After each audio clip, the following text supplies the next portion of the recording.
Hello everyone. आज के इस लेक्चर में हम कवर करने वाले हैं ट्रेडिंग अकाउंट और प्रॉफिट एंड लॉस अकाउंट क्या होता है ना। Trading and profit and loss account क्या होता है उसका डिफरेंस कवर करेंगे हम यहाँ पे।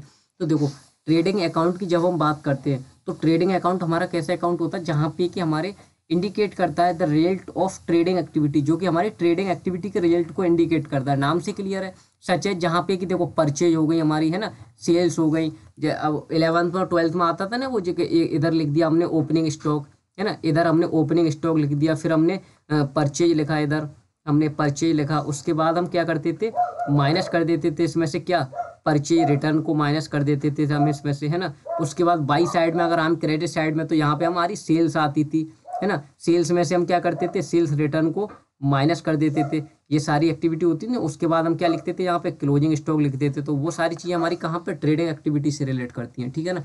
वहीं पे अगर हम प्रॉफिट एंड लॉस की बात करें तो ट्रेडिंग के बाद क्या आता है, प्रॉफिट एंड लॉस, यानी कि ये पहले बनता है और ये उसके बाद बनता है।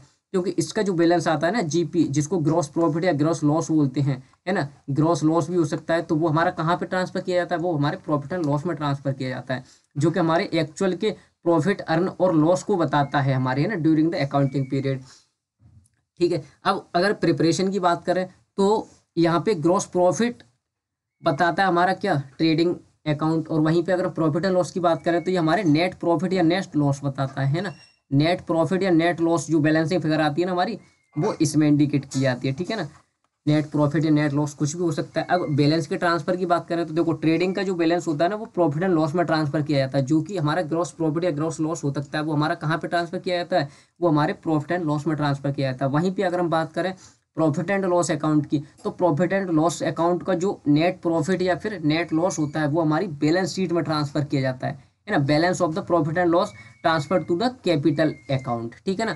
यानी कि एक अच्छा, प्रॉफिट एंड लॉस के बाद एक अकाउंट और बनता है जिसको कि profit and P&L appropriation account बोलते हैं, इसको एप्रोप्रिएशन अकाउंट बोलते हैं। तो इसका बैलेंस तो इसमें ट्रांसफर हुआ। अब जो प्रॉफिट एंड लॉस एप्रोप्रिएशन का अकाउंट जो बैलेंस होता है वो हमारे कैपिटल अकाउंट में ट्रांसफर किया जाता है। यानी कि ऐसे सीक्वेंस चलता है, पहले ट्रेडिंग, उसके बाद प्रॉफिट एंड लॉस, उसके बाद profit and loss appropriation account, और इस अकाउंट का बैलेंस जो कहाँ पे ट्रांसफर हो जाता है, पार्टनर्स के कैपिटल अकाउंट में।